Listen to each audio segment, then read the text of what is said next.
Question word यानी प्रश्नवाचक शब्द क्या है, ये आपने एकदम शुरुआत में टेंस के दौर में पढ़ा होगा, लेकिन क्वेश्चन वर्ड को कंजक्शन के रूप में नाउन क्लॉज में हम कैसे प्रयोग करेंगे ये आप जानेंगे इस वीडियो में। मैं हूं विकास मौर्य और आप देख रहे हैं सुपर इंटरमीडिएट क्लासेस। चलिए शुरू करते हैं।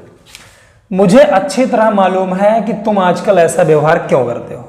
मुझे बताओ कि तुम कौन हो और तुम यहाँ क्यों आए हो। तुम्हें पता नहीं है कि अंग्रेजी कैसे बोली जाती है। मुझे बताओ कि तुम आज कौन सी शर्ट पहनोगे। उससे मत पूछो कि वह कमरे में अकेले क्या कर रहा है। तो आप यहाँ पर देखिए कि ये जो रेड कलर से वर्ड लिखे हुए हैं, एक्चुअली ये देखने में क्वेश्चन वर्ड लग रहे हैं, लेकिन यहाँ पे इसका प्रयोग कंजक्शन के रूप में होगा। यहाँ भी आप देखिए ग्रीन कलर से जो चीज़ें लिखी हुई हैं वो आपको क्वेश्चन वर्ड की तरह से दिख रही होंगी, लेकिन यहाँ पर हम इसको कंजक्शन की तरह से प्रयोग करेंगे। कैसे? तो चलिए चलते हैं। मेरे क्रमशः 2 वीडियो में आप लोगों ने व्हाट और व्हाटएवर पढ़ा है, दैट भी आपने जान लिया है। इसके बाद हम चलते हैं इसके बारे में। ये जितने भी कंजक्शन यहाँ पर लिखे हुए हैं इनका बस एक ही सटीक प्रयोग है, उसको आप जान लेंगे और आसानी से आप उसको बना लेंगे। जैसे व्हाट मतलब कि क्या, वाई मतलब कि क्यों, वेयर मतलब कि कहाँ, इस सब में की लग जाता है की, लेकिन की के साथ ये चीज़ें आनी चाहिए, की के साथ ये चीज़ें आनी चाहिए। तो इसके बारे में विस्तार से जानने के लिए वीडियो आपको पूरा देखना है और ये सारे कंजक्शन मैं आपको आज बता दूंगा। एक ही वीडियो 10 मिनट में आप सारी चीज़ें अच्छी तरह से जान जाओगे। तो चलिए शुरू करते हैं। मुझे अच्छी तरह मालूम है कि तुम आजकल ऐसा व्यवहार क्यों करते हो। ठीक है, तो ये नाउन क्लॉज का कंजक्शन है।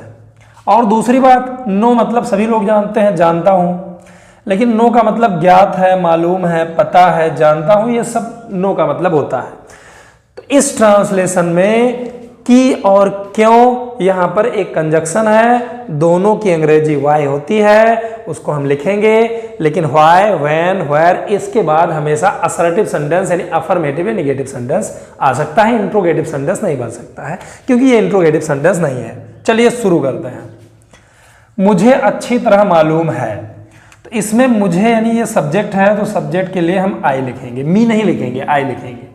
और मालूम है यानी मालूम होना की अंग्रेजी होता है नो, आई नो। अच्छी तरह की अंग्रेजी होता है वेल, या हम प्रॉपरली भी लिख सकते हैं, आई नो वेल, मुझे अच्छी तरह मालूम है।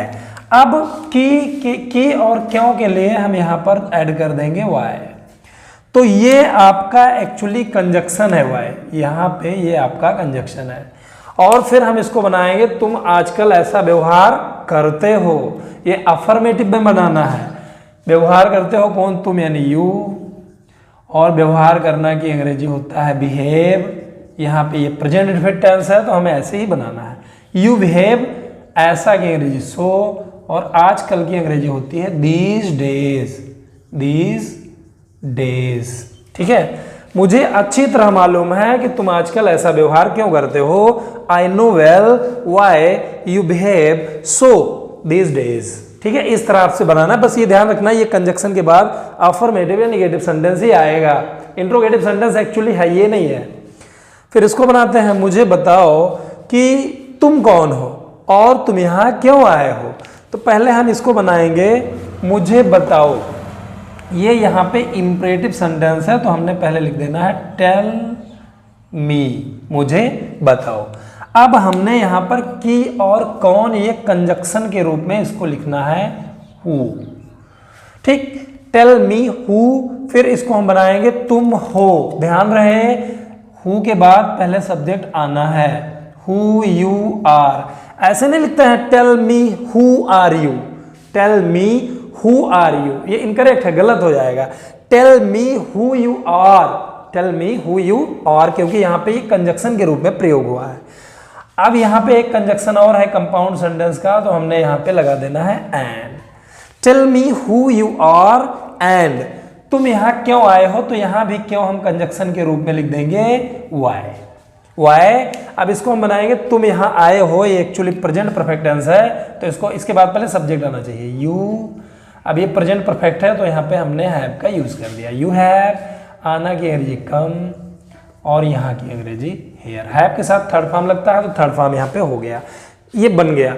मुझे बताओ कि तुम कौन हो और तुम यहाँ क्यों आए हो। Tell me who you are and why you have come here. यहाँ पे नाउन क्लॉज के दो कंजक्शन है, एक तो ये वाई है और यहाँ पे एक हु है।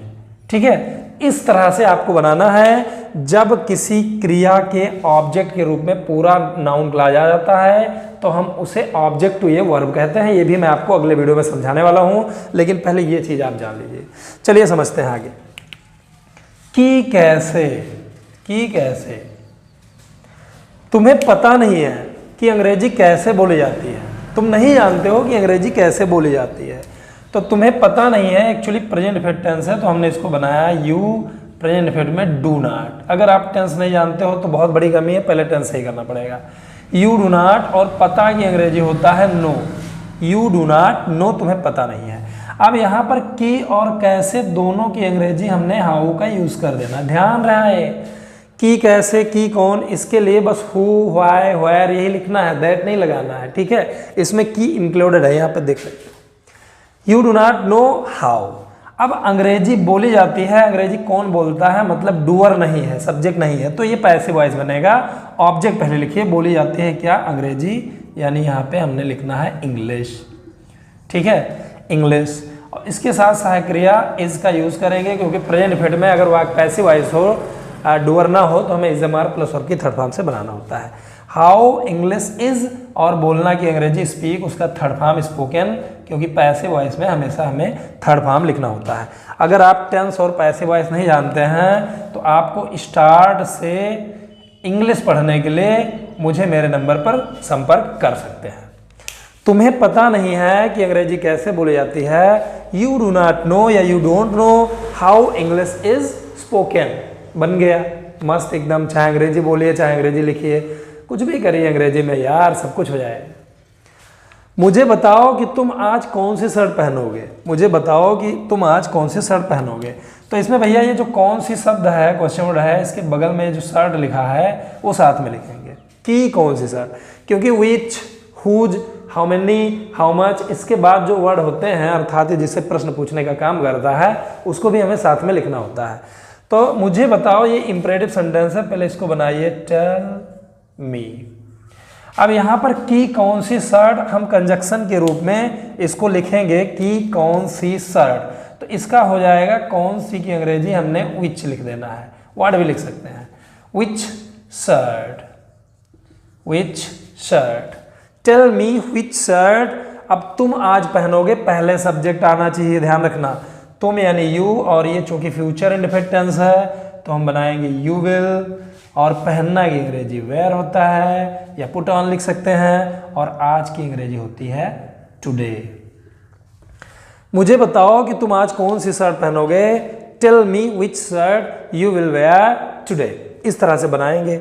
इसमें भी देखिए कंजक्शन है कि क्या, बस यही ध्यान रखना कि इन क्वेश्चन वर्ड यानी कंजक्शन के बाद सेंटेंस अफर्मेटिव या नेगेटिव होना चाहिए। मतलब क्वेश्चन वर्ड ये जो है ये कंजक्शन के रूप में जब प्रयोग होगा, नाउन क्लॉज बनेगा, तो इसके बाद पहले सब्जेक्ट आना चाहिए। ठीक है, उससे मत पूछो, ये इंपरेटिव का नेगेटिव सेंटेंस है जिसमें हमने डोंट लगाना होता है। डोंट, पूछना की अंग्रेजी आस्क, किससे पूछो उससे ये ऑब्जेक्ट है, यहाँ पे हमने लिख दिया डोंट आस्क हिम। अब की क्या के लिए हमने कंजक्शन यूज कर दिया व्हाट। फिर इसके बाद पहले सब्जेक्ट आएगा, वह कमरे में अकेले कर रहा है, इसको बना दीजिए ही, पहले सब्जेक्ट ही इज।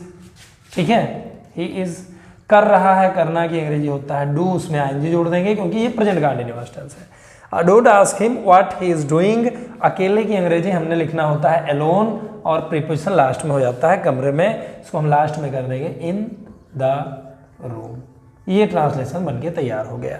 तो जिस वाक्य के शुरुआत में कंजक्शन लगा हुआ है नाउन क्लॉज का, वही नाउन क्लॉज है। ठीक, तो इस क्रिया के ऑब्जेक्ट के रूप में पूरा नाउन क्लॉज आया है, तो इसको हम ऑब्जेक्ट टू ए वर्ब बोलेंगे। ये सारा नाउन क्लॉज है, ऑब्जेक्ट के रूप में आया है, सारा नाउन क्लॉज है।